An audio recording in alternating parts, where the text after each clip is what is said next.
오늘의 주제는 범사에 감사라 하는 너무 일상적이고 너무 우리가 잘 알고 있는 이 부분에 관한 말씀을 함께 나누고자 합니다. 말씀 시간을 정해놓고 준비하게 될 때에 상당히 어려움이 있더라고요. 어떤 말씀을 전해야 될까 아무런 계시도 없고 그런 가운데 있으면서 주님께서 평소 제 삶 속에서 제가 좋아하는 말씀이 이 말씀 속에 있습니다. 데살로니가 전서 5장 16절에서 24절까지를 먼저 읽겠습니다. 데살로니가 전서 5장 16절에서 24절까지입니다. 우리가 제일 잘 알고 있는 말씀이죠. 항상 기뻐하라. 쉬지 말고 기도하라. 범사에 감사하라. 이는 그리스도 예수 안에서 너희를 향하신 하나님의 뜻이니라. 성령을 소멸하지 말며 예언을 멸시하지 말고 범사에 헤아려 좋은 것은 취하고 악은 어떤 모양이라도 버리라. 평강의 하나님이 친히 너희를 온전히 거룩하게 하시고 또 너희의 온 영과 혼과 몸이 우리 주 예수 그리스도께서 강림하실 때에 험없게 보존되기를 원하노라. 너희를 부르신 이는 미쁘시니 그가 또한 이루리라. 성경에 짧은 구절들이 더러 많이 있죠. 그 중에 5장 16절 항상 기뻐하라. 이게 제일 짧습니다. 범사에 쉬지 말고 기도하라. 범사에 감사하라. 이 세 구절을 생각하게 될 때에 왜 항상 기뻐하라 했을까? 우리 주님이 그 요한복음에서도 그와 같은 말씀을 하셨어요. 내가 주님 안에서 너희가 내 계명을 지키면 내 사랑 안에 거하고 또 내 기쁨이 너에게 충만하리라. 이와 같은 말씀을 해 주셨습니다. 주님은 요한복음 13장에서 17장에 이르기까지 마지막 십자가를 앞두시고 가장 많은 말씀을 해 주셨습니다. 주님 이 땅에 있는 자기 사람들을 사랑하실 때 끝까지 사랑하시다로 시작해서 유월절 예식에 참여했던 사람들이 특별히 제자들이 아무도 발을 씻어주지 않기 때문에 주님이 발을 씻어주는 이러한 그 과정을 통해서 주님이 실제로 우리 인생들을 어떻게 섬겼는지에 대한 그런 것들을 보여줍니다. 그래서 13장, 14장, 15장, 16장, 17장 기도입니다만은 그래서 여러 가지 우리에게 약속해 주신 축복들이 있습니다. 그 중에 기쁨이라고 하는 이러한 단어가 나오죠. 기뻐하라. 빌립보서 4장 4절에 또 그 주님은 주 안에서 항상 기뻐하라. 그렇게 말씀하셨죠. 주 안에서 항상 기뻐하라. 내가 다시 말하노니 기뻐하라. 기뻐하라는 거예요. 이보다 더 좋은 말이 어디 있습니까? 우리가 살고 있는 이 세상에는 기쁨을 어쩌면 상실한 시대입니다. 특히 코로나로 인해서 많은 사람들의 심령이 상하고 또 만날 수 있는 사람을 못 만나고 가고 싶은 곳에 못 가고 그렇죠. 이러한 이게 답답한 집안에서만 머물러 있어야 되는 그리고 바깥에 식사를 하더라도 5인 이상은 모일 수 없는 이러한 그 제한된 이것이 벌써 1년하고도 2월 달부터 됐으니까 한 2개월 더 지났습니다. 단 한 번도 경험하지 못한 이 예배가 중단된 것이 있었었죠. 코로나로 인해서. 그래서 성도든 세상 사람이든지 간에 어쩌면 기쁨을 상실한 가운데 우리가 살고 있지 않느냐. 그런데 성경은 항상 기뻐하라. 즐거워하라는 겁니다. 주님이 우리에게 주신 많은 약속들 중에서 수고하고 무거운 짐진 자들아 다 내게로 오라. 내가 너를 쉬게 하리라. 나는 마음이 온유하고 겸손하니 나의 멍에를 메고 내게 배우라. 그리야 하면 너희 마음이 힘을 얻으리라. 쉰다고 하는 자유함 그 속에는 항상 기쁨이 있습니다. 종은 기쁨이 없어요. 항상 억눌린 가운데 정신적으로 주인에게 매맞지 않을까 하는 그런 두려움 가운데 있습니다만은 자유인은 그렇지 않죠. 어떤 경우든지 간에 여유가 있고 기뻐하고 즐거워할 수가 있습니다. 우리는 죄의 종이었을 때는 사망이 우리들의 왕이었습니다. 이 사망, 죽음은 인간에게 있어서 가장 큰 공포입니다. 이러한 두려움과 공포에서 주님은 해방시켜 주셨죠. 그러니까 기뻐하라. 즐거워하라. 요한복음 14장 27절에는 평안을 너희에게 끼쳐놓으니 나의 평안을 너희에게 주노라. 내가 너희에게 주는 것은 세상에 주는 것 같지 아니하리니 너희는 마음에 근심도 말고 두려워하지도 말아라. 평안 얼마나 좋습니까? 마태복음 5장에서는 우리 주님이 산에 올라가 앉으신 제자들이 나온지라 입을 열어 가르쳐 가라사대 심령이 가난한 자는 복이 있나로 시작해서 팔복이라고 그러죠. 팔복이 더 됩니다만은 무엇이 복되냐 하는 것을 우리에게 쭉 말씀해 주고 있습니다. 복된 사람, 행복한 사람, 그것은 항상 마음의 여유가 있고 마음의 쉼이 있고 기쁨이 있고 평안함이 있고 즐거움이 있는 것입니다. 우리가 주님을 처음 발견했을 때 이 모두를 동일하게 경험을 했습니다. 그러다가 삶을 살아가면서 차츰차츰 기쁨이 상실되고 평안도 없어지고 별로 행복해지지 않는 우리의 삶의 이면을 우리가 경험하게 되는 것입니다. 그러나 이 시간 우리는 다시 한번 이 기쁨을 회복해야 될 필요가 있습니다. 항상 기뻐라. 내가 너에게 말하노니 다시 기뻐라. 빌립보서에서는 기쁨에 대한 말씀을 쭉 하시면서 물론 이 빌립보서 신서를 쓴 사도 바울은 감옥에 갇혀 있으며 썼습니다. 옥중서 시내라 그러죠. 예나 지금이나 옥에 갇혀 있다는 것은 괴로운 겁니다. 자유가 없잖아요. 절망적인 겁니다. 사도 바울은 그런 절망 속에서도 절망하지 않으셨어요. 그리고 빌립보 1장에서부터 쭉 기뻐하라는 것을 말씀하고 있습니다. 그런데 중요한 것은 그 기쁨의 원천이, 원동력이 어디에 있느냐는 거예요. 어디 있겠어요? 예수 그리스도에게 있습니다.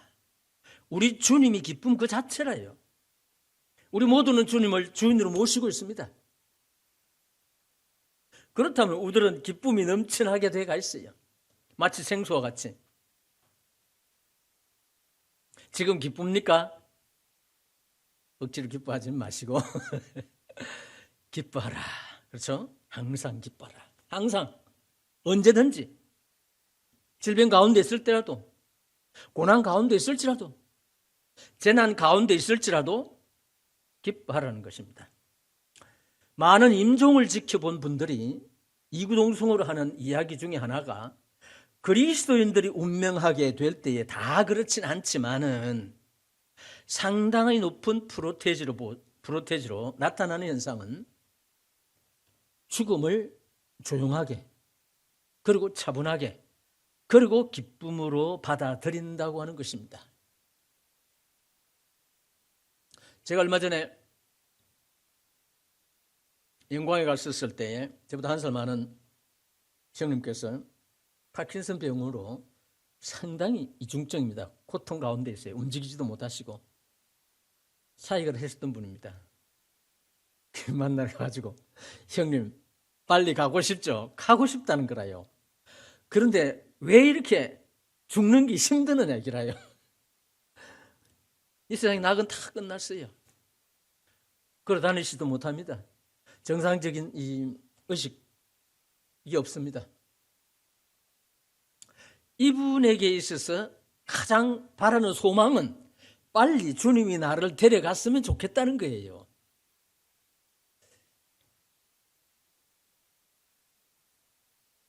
그래서 그리스도인들의 인간에게 가장 공포요, 절망인 이 죽음조차도 그리스도인들에게 별것 아닙니다. 사망아 너의 이기는 것이 어디 있느냐? 사망아 너에서 오는 것이 어디 있느냐? 사망에서 오는 것은 죄의 권능은 율법이라. 죄와 율법, 그 모든 사망에서 우리 주님이 우리를 해방시켰다는 거예요. 죽은 자 가운데 부활하심으로 말미암아 죽음을 정복했다는 것입니다. 그리스도인들에게서 죽음은 절망적인 것이 아닙니다.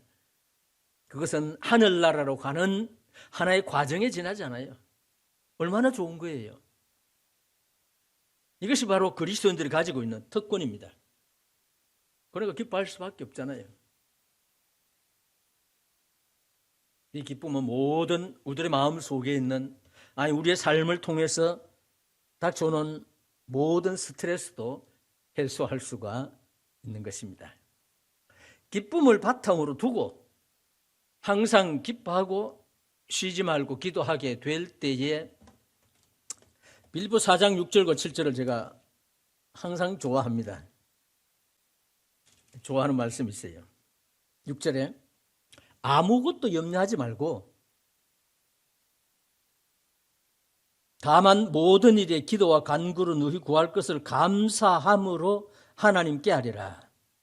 기도할 때 감사함으로 아뢰라는 것입니다. 그리하면 모든 지각에 뛰어난 하나님의 무엇이요? 평강이 그리스도 예수 안에서 너희 마음과 생각을 지키시리라. 우리 마음과 생각이 어디에 치우쳐 있느냐에 따라서 염려되고 근심하고 그렇죠? 절망하게 되는 것입니다. 슬퍼하게 돼요. 그러나 그 슬픔의 모든 것들을 감사함으로 하나님께 그냥 구하기만 하면 모든 지각에 뛰어난, 모든 생각 위에 뛰어난 하나님의 평강이 우리 마음과 생각을 지키신다. 얼마나 좋습니까? 그리스도의 평강이 우리 마음과 생각을 지키면 우리들은 기뻐하지 않을 수가 없습니다. 그것을 우리가 소유하려면 항상 감사함으로 기도하는 것이 필요합니다. 18절 범사에 감사하라. 이것이 그리스도 예수 안에서 너희를 향하신 뭐라고요? 하나님의 뜻이다. 모든 일에 어떤 상황이든지 간에 감사할 수 있는 일반적인 조건 하에서 감사라는 것이 아닙니다. 그것은 누구든지 다 감사할 수 있어요. 세상 사람들도 다 감사합니다. 그러나 그리스도인은 그렇지 않아요. 시편 23편에 내가 사망의 음침한 골짜기로 다닐지라도 해를 두려워하지 않을 것은 주께서 나와 함께 하심이라. 다윗은 사울 왕에게서 여러 번 죽을 고비를 그리고 계속해서 도망 다녀야 되는 그러한 다윗이 말하기를 사망과 나의 사이는 뭐라 했어요? 한 걸음뿐이라 했어요. 한 걸음 잘못 디디면 죽고 그런 절망 가운데 있었지만은 우리가 시편을 통해서 무엇을 발견합니까? 다윗의 시편이 가장 많이 있잖아요. 감사하고 찬양하는 것입니다. 절망 가운데서도 감사하는 거예요. 범사에 감사라는 것은 바로 그런 것입니다. 질병 가운데 있을지라도 사업이 망했을지라도 재산상의 손실이 왔을지라도 감사할 수 있어야 되는 거예요. 이것이 바로 하나님께서 우리를 향하신 하나님의 뜻이다. 그렇게 말씀하고 있습니다. 에베소서 5장 15절에서 21절에 보면은 성령으로 충만한 성도는 시와 찬송과 신령한 노래로 성도와 서로 화답하는 자이며 마음으로 주께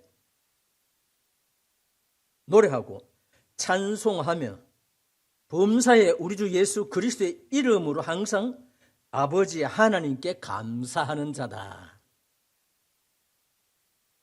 주님 안에 있는 우리들은 그 어떤 상황에서든지 간에 성령이 충만하다면, 성령이 우리를 지배한다면 시와 찬송과 신령한 노래로 성도와 서로 화답하라는 것입니다.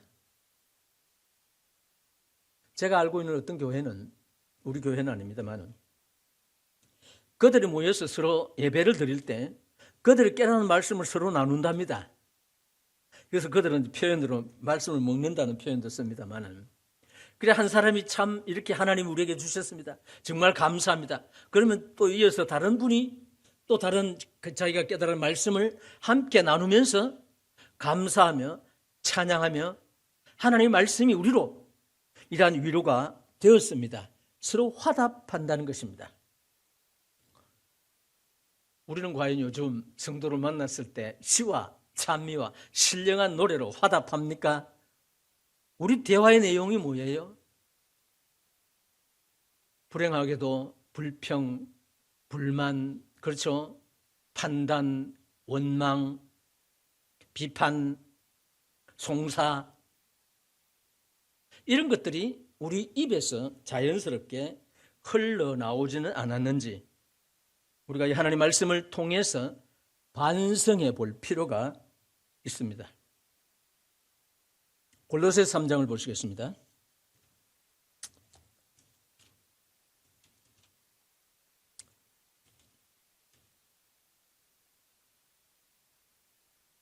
(15절) 16절 17절 골로새서 3장 15절 그리스도의 평강이 너희 마음을 주장하게 하라. 너희는 평강을 위하여 한 몸으로 부르심을 받았나니 너희는 또한 감사하는 자가 되라. 그리스도의 말씀이 너희 속에 풍성히 거하여 모든 지혜로 피차 가르치며 권면하고 시와 찬송과 신령한 노래를 부르며 감사하는 마음으로 하나님을 찬양하고 또 무엇을 하든지 말이나 일이나 다 주 예수의 이름으로 하고 그를 힘입어 하나님 아버지께 어떻게 하라고요? 감사하라. 제가 아무리 많은 내용으로 설교를 한다 할지라도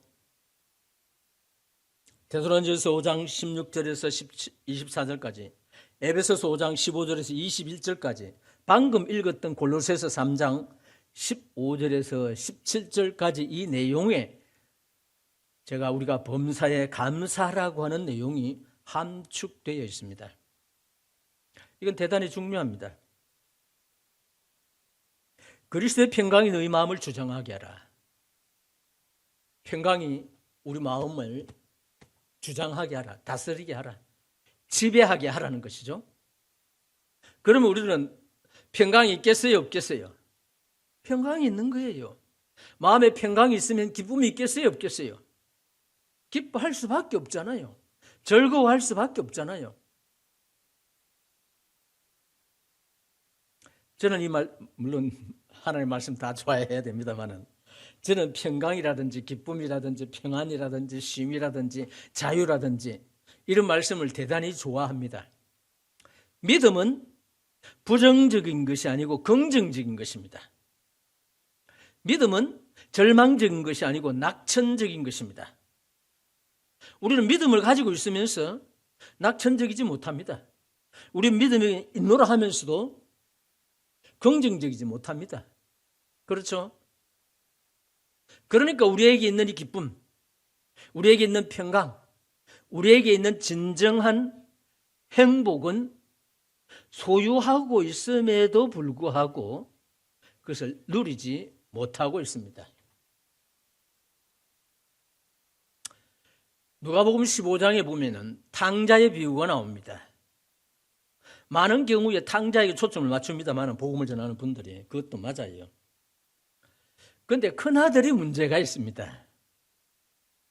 덜의 일을 하다가 돌아오다 보니까 풍악 소리가 나는 거예요. 그것도 자기 집에서. 아니 이것이 도대체 어떻게 된 거냐? 그렇죠? 종을 불러가지고 묻습니다. 예, 당신의 잃었던 아들이 죽었다고 생각했던 그 아들이 돌아오매 아버지가 소를 잡아가지고 송아지를 잡아서 잔치를 베풀고 있습니다. 그러니까 이 형이 화가 났죠. 안 들어가고 있는 거예요, 집에. 그 아버지가 나왔어요. 야, 네 동생이 죽었다가 잃었다가 다시 얻었으니 우리가 잔치하고 기뻐가 즐거워하자. 큰아들이 뭐라 합니까? 아버지, 내가 열해를 아버지를 섬겨 지금 이 시간까지 힘들어 일하고 있는데 아버지는 나를 위해서 나와 내 친구들을 위해서 염소 새끼 한 마리도 잡아서 준 적이 있습니까? 그렇죠? 아버지의 재산을 몽땅 다 탕진한 그 아들이 돌아오면 소를 잡고 잔치하다니 있을 수가 있습니까? 이 큰아들이 망각하고 있는 한 부분이 있었죠. 그것을 지적해 줍니다. 야, 내게 있는 것이 모든 것이 누구 거라고요? 큰아들 네 것이다 이기라. 그렇죠? 근데 큰아들은 현재까지 노예로 살고 있는 거예요. 종으로 살고 있는 거예요. 얼마나 피곤하고 힘듭니까? 그리스도인들 중에서도 이와 같은 자세로 사는 분들이 계십니다. 여전히 종으로, 여전히 노예로, 여전히 아무것도 없는 것, 아무것도 안 받은 것 같은 그런 생각 속에 있는 분들이 있습니다. 우리는 큰아들 입장에 있으면 안 돼요. 우리는 정당하게 모든 것을 하늘나라를 상속받을 수 있는 상속자라고 하는 그러한 신념 속에 살아야 되는 것입니다. 그렇게 될 때 비로소 그들은 긍정적이고 낙천적이고 이런 말을 해도 되겠습니까만 낭만적인 그런 삶을 사는 거예요. 저는 매일 저희 집에서 150m 가면 밀양강 둔치 운동하는 곳이 나옵니다. 매일 요즘 6.2km 정도를 걷는데 물을 이제 가다 놔서 제가 낙동강 유역에서 태어났잖아요. 강을 좋아합니다. 그 가면 강을 이제 호수같이 막아놨어요. 그리고 둔치 물가의 그 경계선에 유채가 아닌 갓꽃이 피어 있습니다. 엄청나게 많습니다. 샛노랗게. 지난주 와서 보니까 유채꽃이 만발했더만 금방 지더라고요. 유채와 갓은 꽃은 노란데다 이 꽃이 피어 있는 시간은 이 갓이 굉장히 깁니다. 온 천지에 노란 꽃이 피어 있어요. 조금 더 가면 요새 연산홍 꽃이 많이 피어 있어요. 사진을 찍어가지고 우리 집 사람한테 맨날 10장씩 보내줍니다. 2장씩도 보내주고 보라고. 너무 좋은 거예요. 그래서 그 꽃을 보면서 물을 보면서 오늘은 이제 밀양서 차를 타고 오는데 산이 많잖아요. 완전히 녹색이라 해요. 실록의 계절. 제가 5, 6, 7, 8 이 달을 좋아합니다. 녹색을 굉장히 좋아합니다. 제 스스로 생명의 색깔이라.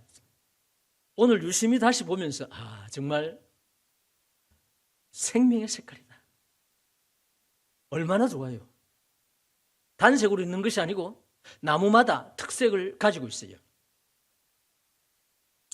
이런 것을 보면서 즐길 수 있는 것이 바로 우리 그리스도인들이 해야 되는 겁니다. 밖에 보세요. 앉아서는 안 보겠습니다만 유채꽃이 피어 있어요.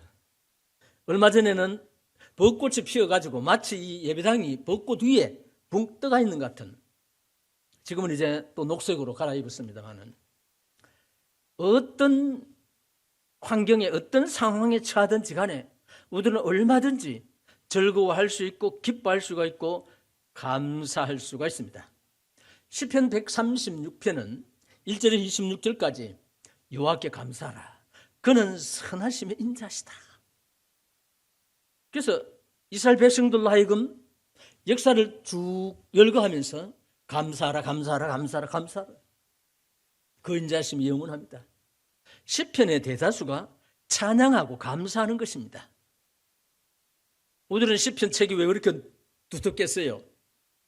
그것을 보고 감사하고 찬양하고 예배하라는 겁니다. 이 그리스도의 축복이에요.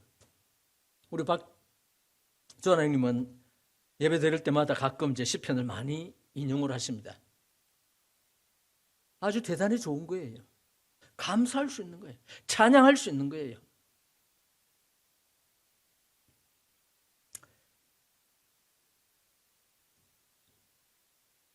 그리스도의 평강이 너희 마음을 주장하게 하라. 너희는 평강을 위하여 또한 한 몸으로 부르심을 받았다. 또한 너희는 감사하는 자가 되라. 평강을 위해서 부름을 받았다는 거예요. 우리 형제 자매는 평강을 위해서 부름을 받은 것입니다. 분열이나 다툼을 위해서 부름받은 것이 아닙니다. 이건 하나님의 말씀이에요. 제 말이 아닙니다. 그리스도의 말씀이 너희 속에 풍성히 거하여 모든 지혜로 피차 가르치며 권면하고 시와 찬송과 신령한 노래를 부르며 감사하는 마음으로 하나님을 찬양하고, 이대로 해야 안 되겠어요? 또 무엇을 하든지 말이나 일이나 다 주 예수의 이름으로 하고, 우리가 말하는 것, 우리가 교회를 위해서 봉사하고 헌신하는 것, 이 모두를 주 예수의 이름으로 하라는 겁니다. 예수의 이름으로 한다는 말은 그것이 내 공이 아니다 이 말입니다. 주님의 것이라는 거예요. 주 예수의 이름으로 하고 또 그를 힘입어 하나님 아버지께 감사하라. 감사할 수 있는 조건이 너무 많이 있습니다. 제가 한동안 서면과 연재에서 목회할 때 성도들 중에 이 신경쇠약 걸린 분들이 많이 있어요. 그분들 모시고 병원에 가고 신경정신과 가서 이제 상담도 하고, 그러다가 이제 미국의 어떤 목사님이 목사들 중에서 너무 우울증 환자가 많으니까 책을 썼어요. 그 책을 사서 이제 봤는데, 그 책 속에 우리 모든 사람은 우울증을 다 가지고 있다는 거예요. 정도 차이가 있을 뿐이지 우울한 기분이 들잖아요. 그리고 중증 우울증 환자에게 권하는 것이 있습니다. 매일 감사하는 것 5가지를 기록하라는 겁니다. 노트에다. 오늘 5가지 기록했죠. 그 다음에 내일 또 기록하라는 거예요. 반복되지 않게, 중복되지 않게 또 기록하라는 겁니다. 그래서 쭉 지나면 그것을 계속 보라는 거예요. 아, 이것도 감사하구나. 저것도 감사하구나. 어떤 성도가 비 안 올 줄 알고 양복을 입고 갔다가 오다가 갑자기 소낙비를 맞았어요.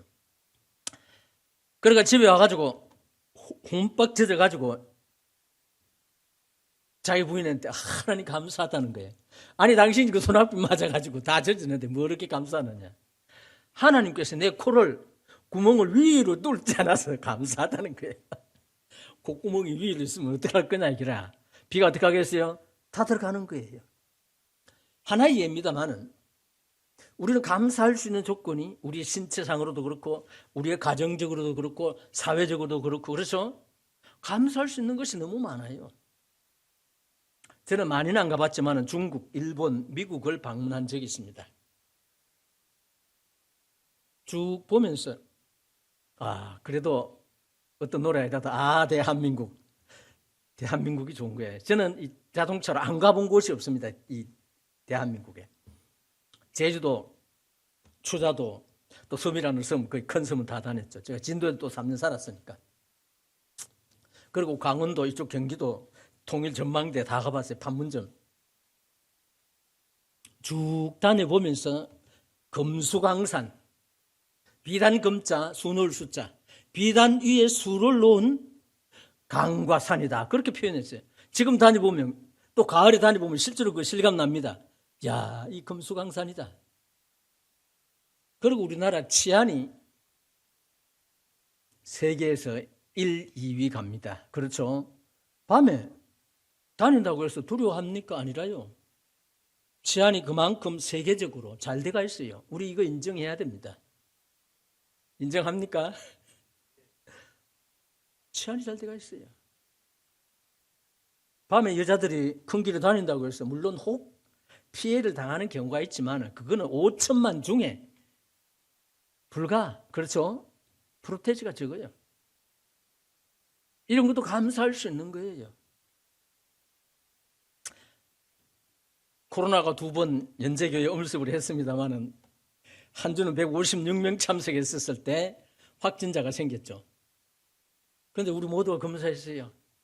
한 분도 감염이 안 됐어요. 또 얼마 전에 48명이 또 확진자가 와가지고 또 검사를 받았어요. 한 분도 안 생겼어요. 그래서 내 속으로 아니 연재교회를 좀 기자들이 또 보건소에서 홍보를 좀 해야 될 텐데 확진자가 하나도 없다는 것. 이런 것들을 우리가 얼마든지 우리 삶을 통해서 감사할 수가 있는 것입니다. 하나의 예를 들었어요.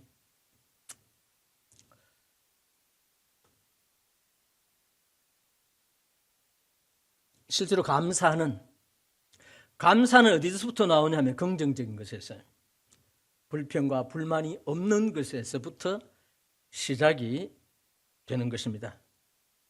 감사하는 것의 반대가 뭐냐 하면은 원망과 불평하는 것입니다.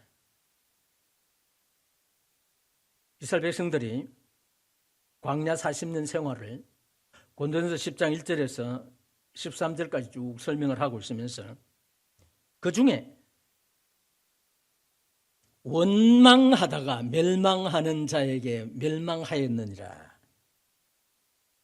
이스라엘 백성들이 광야에서 나올 때 출애굽기 14장 10절 14절까지 보면 바로 왕이 그들을 추격할 때 원망합니다. 16장에서는 광야에서 아무것도 먹을 것이 없으니까 양식이 없으므로 원망합니다. 17장에는 마실 물이 없어서 원망합니다. 32장에는 모세가 시내산에서 율법 받기 위해서 올라갔는데 40일 동안 내려오지 않으니까 원망하면서 금송아지를 만드는 사건이 나옵니다. 민수기 13장에서는 가나안을 정탐한 12사람의 정탐꾼 중에 10사람은 우리 그거 들어가면 죽는다, 2사람은 아니다, 그들은 우리의 밥이다 했음에도 불구하고 10사람 말 듣잖아요. 다수결. 원망합니다. 이것이 계기가 되어서 결국은 20세 이상 애굽에서 나온 60만 명이나 되는, 그것도 남자만, 한 사람도 가나안에 들어가지 못하고 여호수아와 갈렙 2사람만이 들어갔습니다. 민수기 12장 1절에서 16절까지에 보면은 모세가 구서 여인을 취함으로 그 누이 미리암과 아론이 원망합니다. 야, 네가 백성의 지도자이면서 왜 네 마누라 두고 구서 여인을 취했느냐고 원망을 합니다. 결국 미리암이 문둥병을 앓게 되는 것을 봅니다. 그런데 이스라엘 백성들의 광야 40년 그 이후로 생활은 접어두고라도 그들이 원망하는 내용을 들어보면 원망할 만합니다. 인간적인 측면에서. 불편하니까, 먹을 거 없으니까, 그렇죠? 마실 물이 없으니까. 가나안에 들어가면 다 죽게 생겼는데 원망은 하겠어요? 그러나 이것은 정당하지 못합니다. 원망하고 불평하는 그들에게 그에 상응하는 벌이 내려지고 있는 것을 우리가 보게 됩니다. 우리는 아무 생각 없이 원망하고 불평하고 판단하고 비판합니다. 그러나 이 말씀을 우리가 유념해 볼 필요가 있어요. 모세를 향해서 했는 원망을 하나님은 무엇으로 간주했어요? 나를 향한 원망이다. 이것이 꼭 교회의 영적인 지도자에게만 아니라 성도를 향한 원망도 하나님을 향한 원망입니다. 하나님은 그렇게 간주하시는 거예요. 우리는 원망할 수 있는, 불평할 수 있는, 비판할 수 있는, 판단할 수 있는 권리가 우리에게 없습니다. 이것이 하나님의 말씀의 가르침입니다. 이러한 것들이 있을 때는 이 속에는 감사가 없어요. 기쁨이 없어요. 평안함이 없습니다. 좌절과 절망만이 있습니다. 이건 그리스도인의 자세가 아니죠. 우리는 감사할 수 있는 조건을 찾으십시다. 그리스도 안에서 감사할 수 있는 것들이 너무 많이 있습니다. 저는 스스로 정신력이 뛰어나다 했지만은 계속해서 가벼운 잽을 많이 받다 보니까 저도 이제 KO 당하겠더라고요. 그럴 때마다 제 마음속에 나와 함께 하시는 분이 주님이시다. 주님으로 인해서 내가 기뻐할 수 있다. 주님으로 인해서 행복할 수 있다. 주님으로 인해서 감사할 수 있다. 최악의 상황에서도 감사할 수가 있어요. 지난 4일 동안 제가 살고 있는 예배당 연립주택입니다. 도색을 하는데 아주 전에는 단색으로 했는데 지금 색 색깔 넣어가지고 아주 잘했어요. 사진 찍어 우리 사람을 보냈더니만 우리 사람 아름답다 이라요.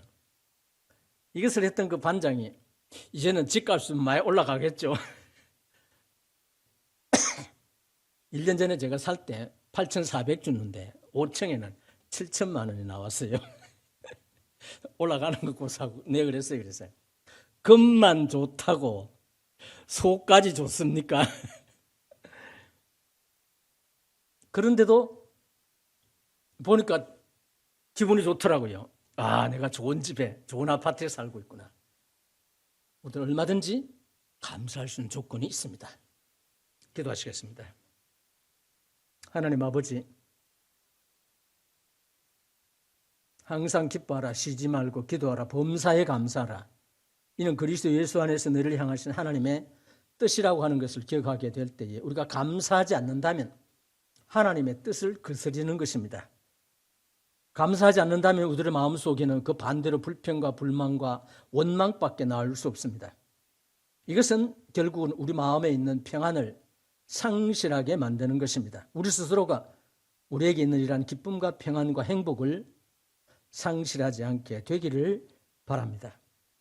지속하기 위해서는 우리가 성령으로 인해서 기뻐하고 즐거워하며 성도들과 함께 기쁨과 즐거움을 시와 찬송을 서로 나누면서 주님 우리는 평강을 위해서 부르셨습니다. 이 평강을 피차 나눌 수 있는 우리 모든 성도들이 될 수 있도록 인도해 주옵소서. 모든 말씀 예수님의 이름으로 기도했사옵나이다.